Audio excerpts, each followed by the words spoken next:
ବନ୍ଧୁଗଣ ଆଜିର ଏହି ଭିଡ଼ିଓକୁ ଆରମ୍ଭରୁ ଶେଷ ପର୍ଯ୍ୟନ୍ତ ଦେଖିବା ପରେ ନିଜ ସ୍ତ୍ରୀ ସହ 5 ମିନିଟ୍ କି 10 ମିନିଟ୍ ନୁହେଁ ବରଂ 2 ଘଣ୍ଟା ପର୍ଯ୍ୟନ୍ତ ସମ୍ଭୋଗ କରିପାରିବେ। ଥରେ ଗୋଟିଏ ଯୁବକ ଏକ କମ୍ପାନୀରେ ଚାକିରି କରୁଥିଲା। ତା କେବିନ୍ ପାଖରେ କାମ କରୁଥିଲା ଗୋଟିଏ ସୁନ୍ଦର ଯୁବତୀ। ଏହି ଯୁବକ ଜଣକ ସେହି ଯୁବତୀକୁ ପ୍ରତିଦିନ ଦେଖେ, ସେହି ଯୁବତୀ ମଧ୍ୟ ଯୁବକକୁ ପ୍ରତିଦିନ ଦେଖେ।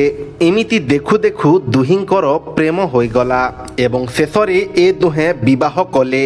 ତାପରେ ଚଉଠି ରାତି ଆସିଲା। ଏହି ସମୟରେ ଏମିତି ଏକ ଘଟଣା ଘଟିଲା ଯାହା ଯୁବକ ଜଣକ କେବେ ଆଶା କରିନଥିଲା। କଷ୍ଟେ ମଷ୍ଟେ ନିଜ ସ୍ତ୍ରୀ ସହ କେବଳ 2 ମିନିଟ୍ ସମ୍ଭୋଗ କରିପାରିଲା। ଏଥିରେ ଯୁବକର ସ୍ତ୍ରୀ ଜଣକ ମଧ୍ୟ ଆଶ୍ଚର୍ଯ୍ୟ ହୋଇଗଲା। ସେ ଭାବିଲା କି ଯେଉଁ ବ୍ୟକ୍ତି ନିଜକୁ ମର୍ଦ୍ଦ ପୁରୁଷ ବୋଲି କହୁଥିଲା ସେ କେମିତି ହାରିଗଲା, ଏମିତି କାହିଁକି ହେଲା ବୋଲି ସ୍ତ୍ରୀ ଜଣକ ଯୁବକକୁ ପଚାରିଲା। କିନ୍ତୁ ଯୁବକ ଜଣକ କ'ଣ ଉତ୍ତର ଦେବ କିଛି ଭାବିପାରୁନଥିଲା। ସେ ମନେ ମନେ ଭାବିଲା କି ଏମିତି ମୋର ଭୁଲ ପାଇଁ ହିଁ ହୋଇଛି। ପିଲାବେଳୁ ମୁଁ କେତେ ପରିମାଣରେ ବୀର୍ଯ୍ୟନାଶ କରିଛି, ପିଲାବେଳୁ ମୁଁ କେତେ ପରିମାଣରେ ଅଶ୍ଳୀଳ ଭିଡ଼ିଓ ନ ଦେଖିଛି। ଏହା ସବୁ ତାରି ଫଳ। ବାଘ ବିଲୁଆ ଠାରୁ ଶିକାର ଛଡ଼ାଇ ନେବା ପରେ ବିଲୁଆ ଯେମିତି ଲାଙ୍ଗୁଳ ଜାକି ପଳାଇଯାଏ, ଠିକ୍ ସେହିପରି ଯୁବକ ଜଣକ ନିଜ ସ୍ତ୍ରୀ ଠାରୁ ଚାଲିଗଲା। ଯୁବକ ଜଣକ ଯେତେବେଳେ ଜଙ୍ଗଲ ବାଟ ଦେଇ ଅଫିସରୁ ଫେରୁଥିଲା ସେତେବେଳେ ସେ ଦେଖିଲା କି ଗୋଟିଏ ସାଧୁ ମହାପୁରୁଷ ଜଙ୍ଗଲ ଭିତରେ ତପସ୍ୟା କରୁଛନ୍ତି।